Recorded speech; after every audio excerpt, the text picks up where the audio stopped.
Hey, how you going? My name is Lachlan Watt and music is my life.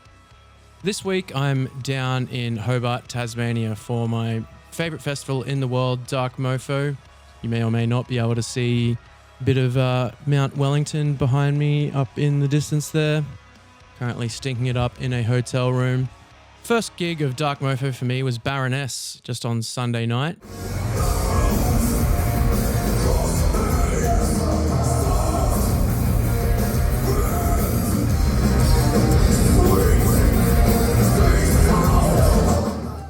And I was actually really hoping to get a chat happening with John Baisley of the band. It didn't work out with everyone's schedules and things, unfortunately, but I actually ran into an old friend at the show, Tyler Richardson, the singer-bass player of legendary Tassie punk rockers Luca Brasi. And it was rather serendipitous. I was like, hey man, do you reckon you want to jump on the podcast while I'm in town, have a little bit of a chat? And he was heaps up for it. It's a bit of an unusual one for me in that I don't really know a great deal about Luca Brasi. It's not exactly my style of music. They are a great band, but Tyler and I have been friends for quite some time. We played a bunch of shows together back in the day. But what this conversation is really about, I guess, is our experience with cancer. Something I have found as a cancer patient is that it really creates a connection between people whose lives it has touched.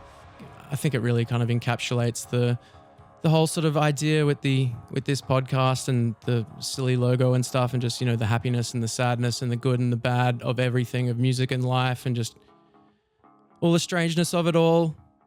Tyler's son Harris was diagnosed with an aggressive form of childhood cancer when he was only 1 year of age, and what followed was a huge public campaign that actually ended up improving health outcomes for kids with cancer all around Australia. It's quite a remarkable story. I'd really like to thank Tyler for taking the time to share it with me, sit down, have this conversation, and I'll let that do the rest of the storytelling from here. My name is Lachlan Watt, music is my life, and now I give you Tyler Richardson. How's life, Tyler? Mate, weird, but kind of more steady than it has been for a long time. I was living in Melbourne for a couple of years. Before that, I'd been in Tassie my whole existence. But our little boy got really sick about 2 years ago, and he was diagnosed with cancer, like out of the blue, completely. So it was like, fuck, you got to go to Melbourne tomorrow. Like, go home, pack your bags before your kid dies. Like, stage 4 fucking cancer. So. Yeah, it's a big one. So it was really that sudden, like, you got to go tomorrow. You got to go now before he dies, basically. Fuck. Literally that sudden, like, you have to leave. Can I take that out? Yeah. I fucking feel weird not talking to you. Yeah, I reckon this is just, handheld is probably the vibe with this fucking table. Let's do that. All right, you good? Good, thank you. All right. So it was like, you need to leave because we can't treat what he has in Tasmania. Yep. And before that, I'd been living in Tassie for I'm fucking 38. So, yeah, my whole life. And it was like, go now, leave. You know, I work full time if I'm not on tour as a teacher. My wife Alex runs a cafe up the road, Room for a Pony. I'm sure you've been there at some point in your Hobart trip. Yeah. So it was like, just pack your shit and go.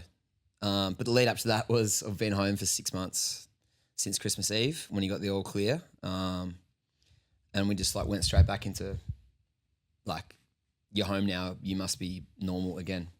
And back into work and back into like, it's fucking weird to be displaced like that so quickly and then come like, you got to pretend that you, things are normal, but go back into a place that like, you know, there's quite a lot of baggage with people. I mean, you know what it's like. Everyone's like, fuck, how are you, man? Like, what's the go? And there's quite a lot of baggage with that.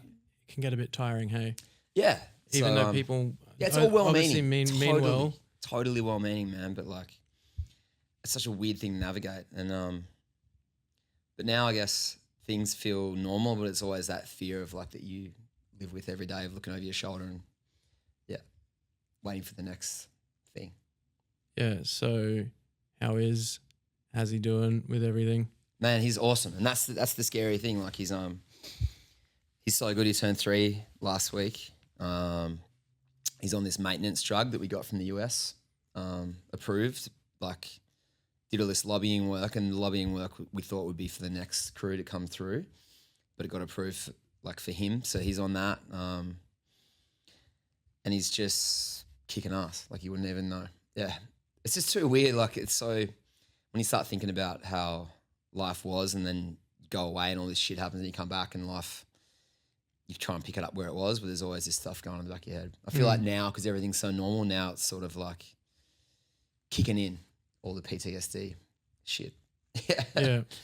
It's very strange. But other than that, life's really good. Like, life feels, really good. Like, we're just so lucky that, he's fucking 3 years old. He made it to his third birthday. I mean, like, it's hard to say that you've had a win with it, but we've had a fucking win.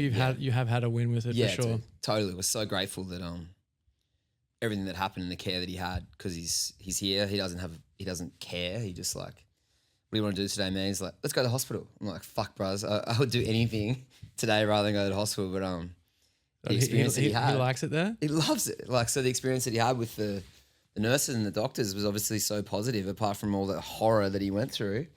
He's just stoked, because it just says everything about, how kids are just geared towards thinking about the now, and they don't worry about tomorrow, and they don't worry about the future. And that's something that I want to take away. Nice. Somehow. But then you fall back into teaching kids full time and worrying about dumb shit that doesn't matter again. Yeah. Perspective. So a neuroblastoma. Yeah. Like, is that a nerve ending thing? I don't exactly understand it. I didn't either. It commonly occurs in the adrenal gland. So my bad knowledge of the human body, it sends all the signals to the brain and that stuff. So it obviously pops up there, and it's just like the most aggressive childhood cancer that you can imagine. Like, the relapse rate's 50% and the survival rate of relapse is 5%.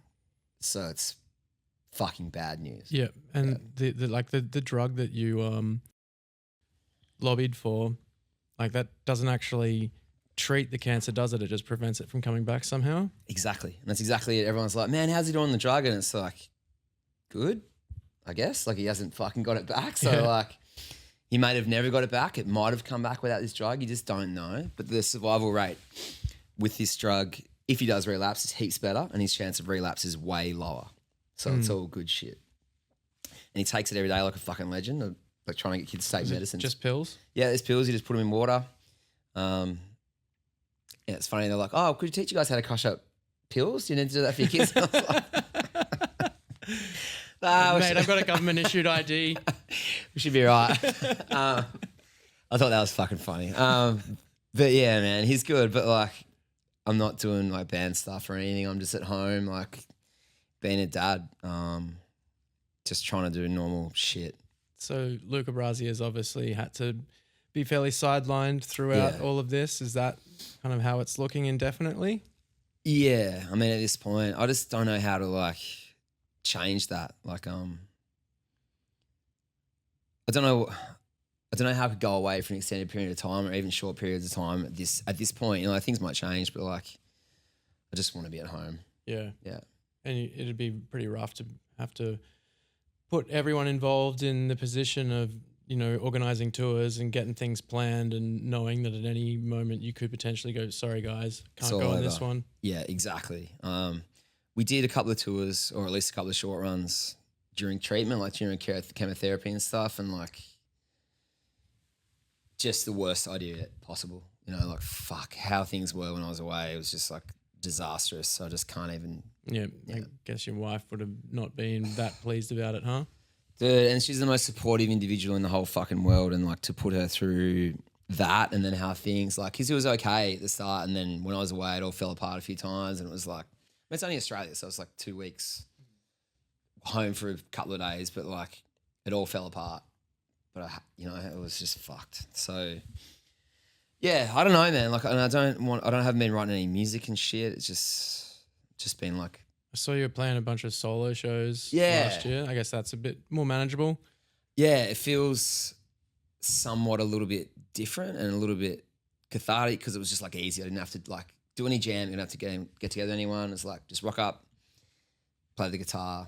Yeah, but it was lovely, and it went really well. But like, it was after all this, it was getting really heavy. Like, there's no green room in like 100 cap venue. So you're just hanging out afterwards, which is fucking awesome. But like everyone's got a pretty gnarly story they want to tell you, especially after you've you know the fucking drill, have a gnarly story. So it's like 2 a.m. and there's a bunch of emotional crying dudes. It's like, yeah, it's pretty gnarly. I remember, I think the last time I think it might have been the last time I came down to Tassie. I can't remember, but when Run played with Amity down here, there was some guy that was telling me all about how his, I think it was his mum died of brain cancer or something, and you just kind of get cornered in the beer garden, and That's exactly it. yeah, And you want to talk about like, it's like, I really like that, you know, what I've been through has helped you or inspired you or whatever, but when that's happening every second night, it's like, or every night, brutal, it's isn't it? heavy and difficult. It's super heavy, and like you want to give people your time. You don't want to like break off someone mid conversation telling you about how their daughter's sick, but like it's pretty overwhelming after a little bit. Lovely as hell. Like I feel like I don't want to get, don't get me wrong, but fuck. Yeah, you're not being paid to be someone's therapist. Yeah, it's pretty gnarly, and I'm so, you know, so as you're so open about everything, but it's a lot. Yeah, so I don't know, man. I don't know what we're doing. We've got one show here at the end of the month, just a real random spot thing, and that's it. Got not a show book, the weirdest fucking thing in the whole world to imagine. So take us back to the start as you growing up as a punk rock kid in Hobart, Tassie. What was it like for you? What was your gateway? Like, how did you get into this whole world in the first place? I'm pretty sure that it was through like surfing and skating where we're from, and like in a little town on the East Coast. Like all those videos had Pennywise and NoFX and all that sort of shit. That was the gateway. And then the older brother syndrome, where your older brother would bring home those bands on CD and the Punkaramas and the fat music for fat people. And that was it. I don't know what it was about those songs that I was attracted to more than other stuff, but that was it. That was the gateway. And from there, how did Luca Brasi come about? I started playing guitar, and we had bands in high school with some guys that are in the band in Luca Brasi right now when we were kids, like 14. And we just started playing those songs. Like we were just playing like Descendants covers and NoFX covers and fucking Pennywise covers. There's nowhere to play. Like we grew up, there's no venues, there's no pub, there's no anything. There was no Brisbane hotel yet? There's no fucking Brisbane hotel yet. A la that story the other night at the Baroness show. Yeah, I was just about to bring that up. I talked to Gibbo today too.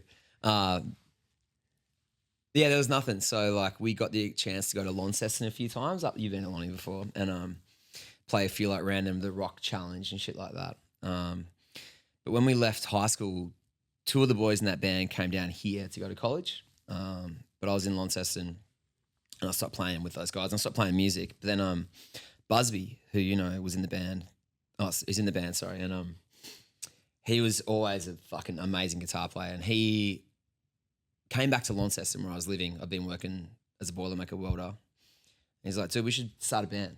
We should do this. And I was like, I don't know how to play anything anymore. I don't do anything. He's like, you can be the singer and I can play guitar. And we got some acoustics and wrote those first couple of songs we ever put out. And then found some people who wanted to join the band. And that was it. I had no fucking like aspirations to be a band or like do something. It's just something that kind of happened. We play guitar at parties and people were like, oh, I kind of like this. And then you play guitar at another party and then, and that was it. And then we became a band. Nice. Do you remember when we first met? I can't exactly pinpoint it. There's a bunch of times, but I think the earliest time was through Adrian Kelly at a festival, but I don't know which one. I do remember my old band Nuclear Summer played with you guys a couple of times at those like all day Reverence. Yeah, but it's a Brisbane things. Hotel one too. Not Brisbane Hotel, Brisbane City one. Yeah, I think was it at the Smith Street tour or something like that? Yeah, there's one around that period. At like Snitch or one of those Thursday night clubs. One of those ones. I don't know when it was, but I first met you properly at. I feel like it was what's that one? Fuck, this is not going well. UNFD one out in the paddock somewhere. Yeah, shit. What is that festival called? You know what I mean? Unify. And this is a long time ago. And you found a sick Blanket. I must have been off Does my that narrow it nuts. down? Yeah, absolutely. But yeah, I think it was the first time I really spoke to you. But I remember Nuclear Summer. Yeah, for sure. I guess, obviously we'd met a few times before, but I feel like the most prominent memory I have of hanging out with you in recent years is at the Goo Goo Dolls show. Yeah. There was 3 people in that room who had sung Iris. Probably a fucking heap more than that. Yeah. The whole room, really. The whole room. That band's fucking sick, and that was a sick show. Yeah. Yeah. I was, I think I've said it too, but yeah, when I saw you guys were doing that cover, like obviously ours was in the bag and on the way out around the same time, and I was like, get For fuck's fucked, sake. you fucking dogs. I couldn't fucking believe it. Yeah.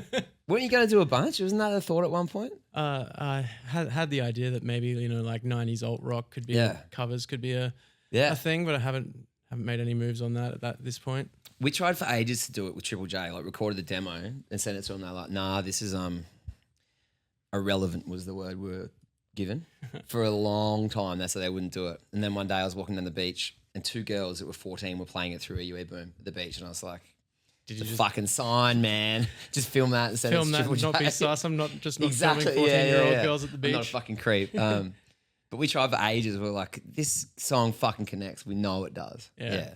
And it does. But yeah. It's a huge song, and there's quite a few metal covers of it out there. Is there? Actually, yeah. Right. Yeah, there's a bunch on YouTube that I ended up finding in that process. Yeah, right. I didn't know that. They reached out to us and said they loved the song. Yeah, and then I tried to hang out with them in Melbourne. They didn't write back to me. You got denied? Yeah, they didn't fucking even write back. Didn't even get left on scene. But yeah, I don't know, man. But that was the Brasi story, and then we just started touring. But at that point, like, there wasn't a lot going on in Tassie as well. We were trying to get bands to come over here and stuff, and just wanted to tour. Yeah. Mm. Yeah. But with no aspirations to do anything, I guess. But yeah, it always kind of happened after that. Has Brasi ever toured internationally much yet, or? Yeah. Quite a bit in Europe, and the UK, and then some random, like, we toured China, been to Singapore, just like random weird stuff. But yeah, a bit, but never to America, ever. Yeah, right. Yeah. I don't think we ever made any connection to the States whatsoever. I was just saying to my wife last night, watching the news, and I was like, I don't think I'm ever going back there. Fuck, man. Like, I really want to go back, but like, I can't see it happening either. Yeah. Yeah. Especially not with the band. We just never. Did you ever tour the States? Yeah, I did it with Thy Art Is Murder, filling in for sick. them. Oh, fuck, you did too. Yeah. We just never made any impact there at all. Yeah, I think I was talking to Mitch Golding about it once, and he was just talking about, in relation to Brasi, just how hard it is for like the really Aussie specific kind of bands that like get this huge profile on Triple J and have a huge cultural kind of status here. Totally. Just trying to get a foothold in like Europe or they just don't the care. States, it just doesn't really connect so easily. But like if you're like a metal band, it's like it doesn't have that sort of national sort of limitation on it. Like it really put a thing on us. Like when we do okay in Europe, like fine, I guess. But yeah, USA, we don't think we even got offered to go there, apart from like those really punk, like, you know, punk. I don't know. Yeah, didn't really work for us. Yeah, you didn't want to go do a DIY. We didn't want to go to DIY. Like, you know, you can go to Germany and get people to come to the show and it's going to be sick. But like, yeah. But I don't know, man. I don't know what the future has. Like, I miss all that shit. But I just don't know. And that's pretty crazy because for a long time, like, we were doing this basically full time and as much as we could, like working in between, and it was working out. But it was on its way to becoming a job. Well, it was. I feel like it was at one point. Never a full time job. I don't know how you could fucking make money to live, but like we were doing it, playing a lot of shows, and like stepping up into bigger rooms and stuff. And then when that COVID one happened, we pulled out of it. We pulled the pin on those big rooms. We never got back there again. Yeah, right.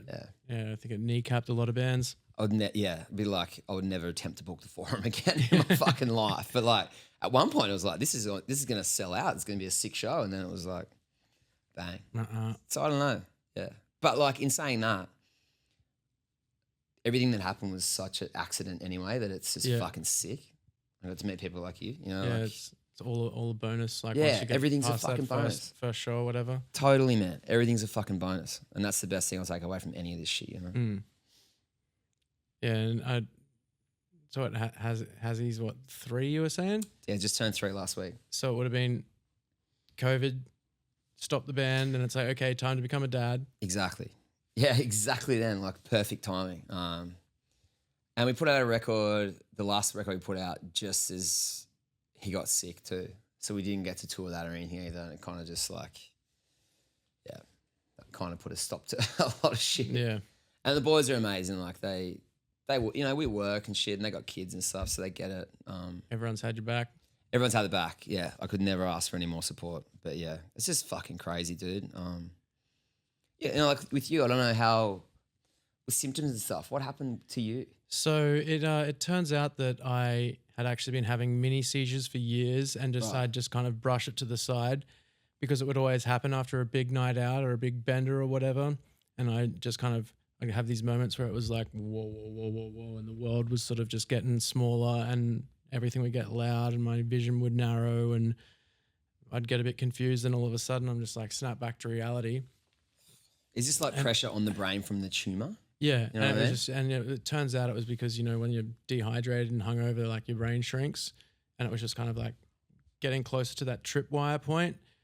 And so, like, because my cancer was a stage 3, but you know this was happening for a good year or two first before it got to the point of actually getting noticed, and I just brushed it off. Was like, yeah, it's not a thing. I'm just going to ignore that. I've obviously fucked myself up from partying too hard over the years and just tried to not think about it. And then one day after a really big night out on the piss, it just started sort of happening again. I was at home by myself and I was like, I remember thinking, oh shit, this is a big one. And then next thing I know, I was just like drooling and contorted on the floor in extreme pain and my back was all fucked up and I couldn't move. And my housemate's at the door just going, dude, what the fuck is going on? I'm like, I've got no idea. And then next minute, ambulance is there, taking me away, get a CAT scan or whatever, and they're like, you got a golf ball sized tumor in your frontal lobe. Fucking hell, and man. They're like, cool. Like, yeah. The fucking, the thing that, just like, you know, after everything I've been talking about and what you're talking about, like the suddenness where it all just goes away. It's just so insane how you think you're, you know, doing stuff or whatever you have, everything is just like over in a goddamn second. Yeah. Yeah. It's just fucked. How did it present itself with Hazzy? How'd you find out? He was just not right. Like inconsolable, just not right. We kept taking him to the GP for like literally a couple of months and they're like, oh, he's got a cold or a flu or like whatever. And he had all that stuff from daycare too, so you understand why they said it. I assume their first leap isn't into your kid has cancer. Yeah. But we're like, and Alex was like, something's fucking wrong with this kid. There is something really happening here and we don't know what it is. And eventually we took him to my GP, this old bloke. He's an absolute legend. He's like, go and get this kid to this pediatrician. And he got us in there and this bloke took one look at him, a little feel and was like, go to fucking ER. And I had a feel and it turns out he had a tumour like the size of a grapefruit. And he was in so much pain that all his organs were, that's what the pain was. Like he couldn't fit in his body anymore. His like kidneys were down near his leg and shit. This poor little fucker had been through all this shit and couldn't communicate. But on the flip side, like as hard as it was trying to have a kid with, you know, like a Hickman line hooked up to a pole and tell him not to run around when he's that little, hopefully he won't have those memories to worry about. And it won't be a case of pulling him out of school as a 10-year-old, you know, going through all that shit. And because he's so young, they can hammer you with these drugs, these chemo drugs. Like, they're like, we wouldn't give you this because this would kill you, but because he's so little and he's regenerating all the time, he can deal with it. So we can flatline him, do all these like stem cell transplants and all this crazy shit, and he can come back. Yeah. Yeah, it's it must be a completely different experience because I know when it was all happening to me, I just intentionally remained fairly ignorant. I didn't really want to look too much into all my shit because I think I saw something early on about how, you know, brain cancer has a 20% survival rate or something on average, and I'm like, that's enough knowledge for me. See, but obviously you, like if it's your child, it'd be a totally different situation. I'm sure you're like trying to devour as much knowledge as you can and get as worded up as possible. That's exactly it. And it's like this strange dichotomy between I don't want to fucking know, but God, I need to know. Like I otherwise. And at the end of the day, it ends up being you still advocating for your kid. Mm. There's only so much. These poor doctors have so much on their goddamn plate that and they did an amazing job, but like you've still got to go out and do the research and look for drugs and like look for these things. Yeah. So how did you find out about the miracle drug, as it were? Well, like this, the Neuroblastoma Foundation said to us, there's this thing that people are flying over the States to get, and it's a case of literally flying a kid, immunocompromised as hell, to the States 6 times in 2 years to pick up this drug and bring it home, because it's not in the PBS here. It's like some trial they're doing over there, and we're like, this can't be good enough. Like, surely that doesn't make sense. The trip could bloody kill him. And here we go. This is actually thinking back to what I said about the best thing that happened from this band was people I met. Because of Brasi, I could leverage some contacts through the government. The ex-premier of Tasmania is a massive fan of the band because Tassie's so goddamn small that you can't escape a fucking premier.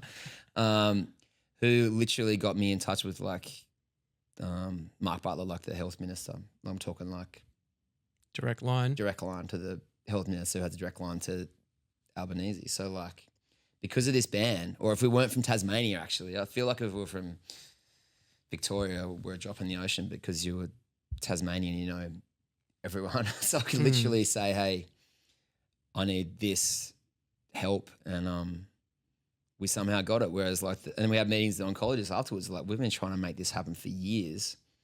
And because you got that public pressure, it somehow bloody worked. And was it the band that enabled all like the media exposure as well? It enabled the whole thing. It got us in with all those people, which they couldn't get without it. So like, it's just so fucking weird where music can somehow take you. Like, if you just try and think about the things that you've done and the people you've met, it's just, and the shit you've had to deal with and put up with. I think about like normal people. I'm like, you had to do some of these experiences and you're just like I don't know what you do. You're an office worker and you're 50 years old and you've never done anything. Oh, you've done things, but like not this weird random shit that we've had to try and. Yeah, like for me, obviously nowhere near as extreme, but having to take most of 2019 off work and needing to pay rent and all that sort of shit. We set up a GoFundMe, and there's like people from all over the world. See, exactly. Some people from like some of my favorite bands of all time and shit were like donating hundreds of dollars and stuff, and it's fucking humbling. Yeah, it's insane. Yeah, as you said, like if you're just some random bloke, like, and you're in that situation, like, good luck. Exactly, man. Like I could never express the gratitude that people cared enough about the band. Like, it's just, that position that we were in, thankfully, because of the goddamn band, helped immensely, and it's fucking humbling. And I find it hard to, that people actually care that much, because things that you said on a audio file. And I haven't really had a chance to talk about it. Like, I kind of have put all that aside, so it's really lovely to actually, talk properly about what the hell music did for us, man. Like, what it did for me. And for you, like, it's just crazy. Essentially saved your son's life. Fucking potentially it actually did. Yeah. Which is a really mind-boggling thing to think about.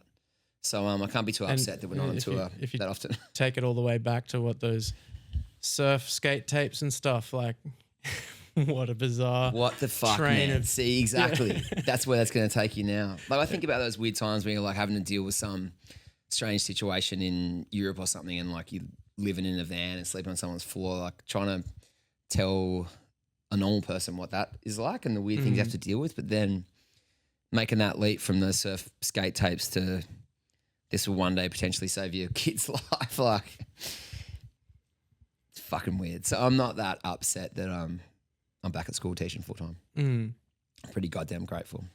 Yeah, I imagine it's obviously, like all of this, very different in your situation, but I know for me that cancer made me a better person, made me much more sort of appreciative and just,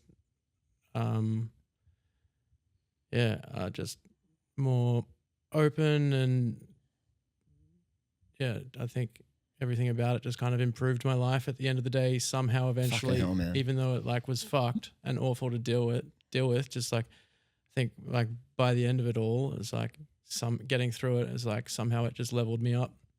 What a fucking goddamn perspective though, man. Because like I still feel like that could be me, and all I want to do is bury my goddamn head. So it's a credit to you, like to, yeah. I do feel like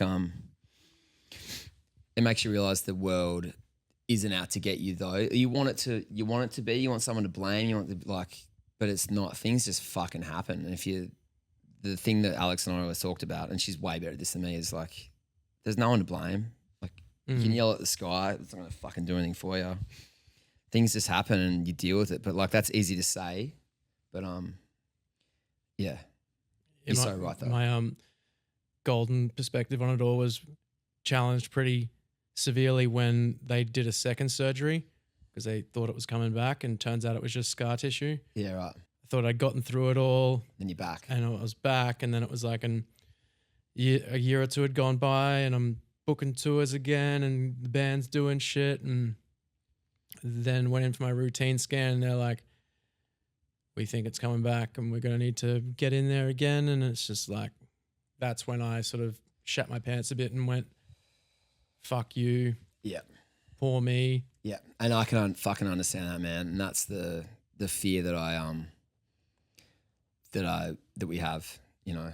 It's so easy to go, oh, fuck, I'm glad this perspective that it gave me, and it makes me appreciate shit. But like, I'm going to go to pieces pretty quickly. And I understand that completely. Mm. Yeah. So this shit just can't come back. That's our that's our goal. This wonder drug is going to do its bloody thing. I'm going to be good. Fuck yeah. Love it. It must give you a bit of, even though you're not really doing the band or whatever, it must give you a bit of ammunition for lyrics and writing music, right? Yeah. I think I was talking to Buzzy about it. I was like, I feel like I'm going to write some fucking angry songs. But then I started writing some music and it was all a bit too like grateful and positive. So maybe that's a better note than all the fucking yell at the sky bullshit I was thinking about at the time. Yeah. Yeah. But anyway, it's just crazy. Life's so bizarre. And I really am now thinking about those Millen Collins songs on that skate video that led me to talking to the health minister about cancer drugs. Yeah. Yeah. So was that process with the drugs, was that something they were already looking at all, or? They were trying to. They've been trying to get it for ages, but And what was the roadblock that needed to be removed? Time. They reckon they couldn't push it through. It's got to go through these things. I think it's a lot stricter here with the PBS in the like States. Clinical trials or something? They'd all been done. It was like getting it signed off in Australia, basically. Yeah. But then turns out that with a flick of a pen, they can just get rid of all the red tape. Get rid of the red tape. And they're like, so I was like, when can we access it? They're like, there's already some in the country. And I'm like, I don't fucking get it. So it's just crazy. You know, there's kids taking it. There's kids, the first kid started taking it like 2 weeks after we got it through, before Hazzy even got it. Yeah. So did you actually have to do any trips to the States in the end? Not even one. Oh, fuck yeah.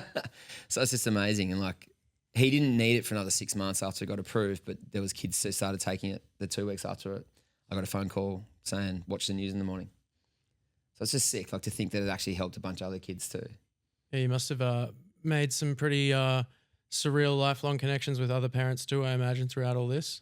Yeah, man, that's the other thing. And there is that funny guilt complex that you sort of do have. It's like this survivor's guilt thing. Even though, you know, I wasn't me personally, but like when you leave the hospital, and there's still kids in there that you know, I've still got mates in there with their kids right now that potentially aren't coming out of that place.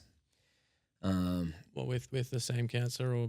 Yeah, same sort of shit, you know, different variants of the same thing. But like I've held some hands of some parents while their machines got switched off for the kids and shit, and like that fucking changes you, man. Jesus Christ, man. Yeah, that's some shit I don't want to do, but some shit that I'm glad that I got to be there for, I guess. Something I never thought I'd be doing. But yeah, Yeah, it all just adds to the layers of strength that I think come from all this shit, right? I fucking hope so, man. And if you can make anyone's life better for that little moment, then hopefully it fucking does. But yeah, there's some kids in there who just they're the baddest motherfuckers on this planet. Yeah, just don't think that don't think that giving up's even a thing, you know? Yeah. Pretty amazing. Yeah, it's sounds very different to my hospital experience. Like I was surrounded by a lot of old, angry people. Yeah. I don't think I saw anyone even sort of close to my kind of age range. Yeah, right. In the hospital when I was there. But it was all relative though, man. The fact to think you're getting chemotherapy, yeah, pretty fucking crazy. What sort of chemo has he on? Like pills, intravenous? Well, it's intravenous stuff. Like, fuck, yeah, that's brutal. Yeah, was that what you had to do? I was just on pills. Yeah, and I thought it was going to be like because it builds up over time. And the first day I took the pills because I just go and pick the pills up from the hospital, take them home. Yeah. And my first day on them, I'm like, I feel fine. Like I'm going to push through this. Like I'm going to go for a run. And so I went, I think the first 2 days, maybe I forced myself to just get up and go for a jog. Yeah. And then it all of a sudden hits you and you're just like, waking up, shitting yourself. Like fucking hell, man. Can't keep the bile down. Like, yeah. That shit is just so fucking brutal. Like watching people go through that fucking shit is just like hideous. I just had to smoke as many cones as I physically could and that stops the antiemetic shit. Eat as much like weed oil as I could get my hands on, basically, and that enabled me to have some kind of steadiness. Like if I just stayed full, I wouldn't get the nausea. Yeah, right. And so if I just stayed really high, you could eat and just kept eating, I'd be okay. And that in itself was fucking gross. But fuck, man, like it's. All these drugs that they have are like, this is outdated shit. I know that like it does the job it has to, but this is fucking old technology. Just like bombard the hell out of you. But those kids are like, Hazzy was on fentanyl basically the whole time when he's in there, like just from the pain of the chemotherapy, what it was doing to him. Yeah, fuck. They didn't give me anything for the chemo. They gave me like a couple of pills to try and help with the nausea shit, like on dance. So it he's didn't do anything for me. Dude. Nah. He was just cooked. But watching him now, man, like, you know, he doesn't get no nasogastric tube anymore. He's eating and stuff. He's like at playgroup. He's just like a fucking kid. Got hearing aids from the chemo. What, they damage his hearing? Yeah. Jesus. Lifelong. It like knocks out these frequencies. Like the frequencies that we would have lost from playing in bands, he's lost. So he hears things funny, but like other than that and some big scars, you wouldn't even know. Shit. Crazy. How has it changed your perspective with being a teacher and going back to teaching kids? I try and be a lot more patient for one thing, but also, fuck, it's easy to say these things because I just get to school and fucking forget about it. But try to, my whole goal is to be like not take as much home about what kids say to you and like things that happen, interactions like that. My idea is that hopefully it doesn't matter as much because. So what grade do you teach? High school, like grade 7 to grade 10, like woodwork and metalwork and design and stuff. But like my whole thing was like, whatever they do now, it's not going to bother me. I can deal with that shit. I've seen heaps worse than that. Water off a duck's back. That's exactly it. Hasn't worked as well as I'd hoped, but I'm just trying not to take as much home because I know that at home is what really matters. That's been my goal. I've just got to remind myself sometimes because like today I fucking wind up and end up yelling at kids for no reason. But yeah, and I'm not a yellow type of teacher, but sometimes. You lost it today? I lost it a bit today, yeah. But how did they get to you? Just fucking being annoying, man. Just being kids, and that's the bottom line. They're just being kids. But yeah, perspective is the one thing that you spoke about. It's about cancer, and yeah, that's what I want to try and keep out of this thing. Mm. But it's good. I'll play music again one day and the world will be right. Sweet. But yeah, it's been lovely to get a chance to actually talk about this shit because kind of been putting it off for a while. Yeah. Just avoiding it because... I could talk about it to my mates and stuff, but I've kind of said no to a bunch of interviews and... like the media's been... A little bit. Keen on it? A little bit.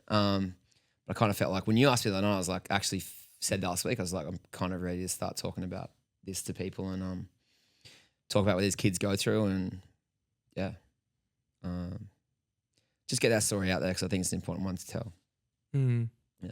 So it's been really nice. It definitely makes you feel a lot better. I mean, I'm always an open book, but it's nice to actually have that conversation and feel ready to have the conversation. Yeah. So you're saying you get like a lot of people at gigs wanting to tell you about their horror stories and whatnot, but you must also just get a lot of feedback that's not related to people's own stories as well, right? Yeah. Yeah, absolutely, man. And that's the other thing about music, like those relationships and the conversations you have, the whole point of the whole thing as far as I'm concerned. Like, yeah, some beautiful moments and beautiful time listening to stories. Like I said, like you said, like it's not all negative stuff. It's like your story of you and your son and your families made me feel this way and it's done this for me and it's done this, this and this. And that's all just, that's amazing stuff too.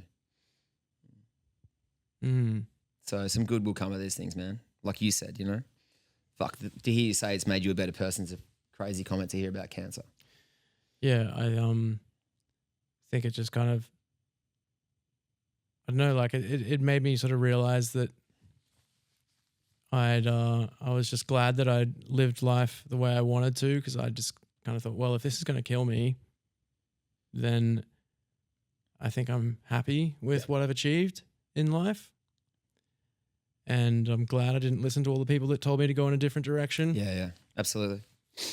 And that's why the second time around was so much more rough, because it was like, okay, now I've got this whole new base to build off again with like the bonus round of life. Yeah. And it was like, oh. Yeah, it's a fucking kick in the guts. Totally.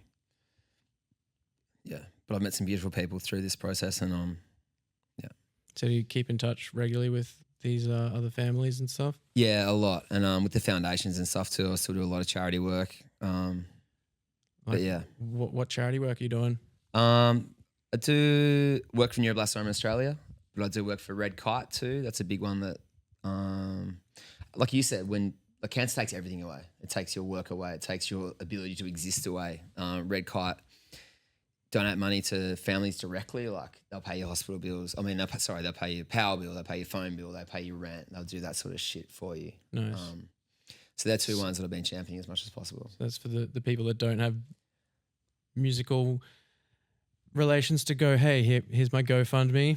Totally. And the GoFundMe saved us. Yeah. So I was so lucky to have that. But then you see other people's GoFundMes when they're just fucking Joe Blow at the supermarket and it's like, you've raised $2,000. It's just crazy to think that, like, again, that the band did those things. I saw I think it was one of the current affair things you did. It was the neuroblastoma like CEO or head or whoever she was, and she was talking about how her daughter had died from it a long time ago. Yeah. And I guess the line you draw from that is that she's dedicated her life to... That's what she's done, man. She's incredible. Lucy Jones for neuroblastoma. Like, that's what happened with her kid before this technology existed. Her daughter passed away and her whole existence is, this. We've got so much to thank for her. She's the one who talked to me about the drug. She's the one that got me in contact. She did all this stuff, and these people are just so selfless. So how did you get in touch with her in the first place? I actually think she reached out. They just come through the hospital from time to time. Right. But she had read the news somewhere and knew about the band and just sort of said, how can we link up to talk awareness and what can I do for you? And it just became a relationship like that. They just do heaps of fundraising and they're just incredible. Yeah. So once again, like the fucking band does all these things. So you've become a very important vehicle for her cause now too. I hope so. Yeah, I think so. I wanted to walk away from that and do something for all the people that helped us, because that GoFundMe bloody helped us. Red Kite helped us. That foundation told us about this bloody drug that he takes twice a day that's potentially saving his life every day. We just don't know about it. Doesn't sound like it's something that you'll ever be able to walk away from. Like this is a part of your life now, right? I think so, man. And it's like you do, try and put a positive spin on those things that aren't necessarily positive, But yeah, it's been a time. Been a weird fucking time. But I'm starting to process it and deal with it, and And you said you got one show booked? One show, end of the month in Hobart. I haven't seen my bass for about a year. Yeah. I was at the ENT getting my, like I told you before, getting my vocal cords looked at. So I probably can't play bass. I probably can't sing, but I saw that you see you were there. selling a bunch of musical gear on Instagram today. Yeah, selling a bunch of music gear. Nothing that I could be without. Yeah. Yeah, some of that shit that you just accumulate and you don't know why you have it, but You're obviously not going to need an Enki anytime soon. not going to need Enki anytime soon. That can go. The gigantic super basement that I have never plugged in, it's worth a shitload of money. That can go. Just little items that you want to keep hold of forever. Yeah, so I don't know. We'll figure it out, man. Yeah, we do have an anniversary of a record that did a lot for us next year. So maybe watch this space. Yeah. There we go. Well, unless you got anything else, I think we've covered a fair bit of ground there, and that might be a good place to wrap it up. I love it, man. Thank you so much. It's been a real pleasure to talk about some really heavy shit, but it's cathartic as hell. So thank you. Yeah, sweet. Appreciate Thanks, you, bro. Tyler. Cheers, man.